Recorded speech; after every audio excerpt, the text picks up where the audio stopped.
Okay, all right, let's get a sports update with Yendi. Chris? Yeah, good morning, Pat. Good morning, Heels, and good morning, listeners, and good morning to Cuzzy Bro. You've planted the seed for this first news announcement.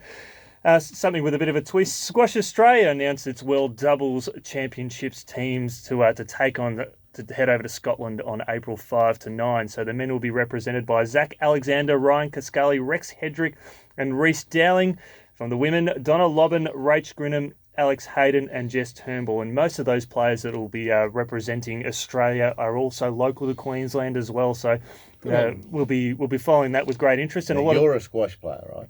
I was. So What's the gun club in Brisbane these days? Do you know? I'm a big fan of Sandgate and Daisy Hill. Right. Sandgate was underwater. A lot of clubs were, but saw some photos of Sandgate. They were underwater from the recent storms.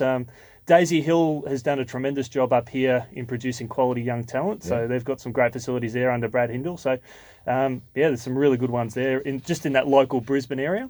Yeah, that's not too local. Daisy Hill and Sandgate. Yeah. But Kangaroo Point used to be the headquarters, and that's now been replaced.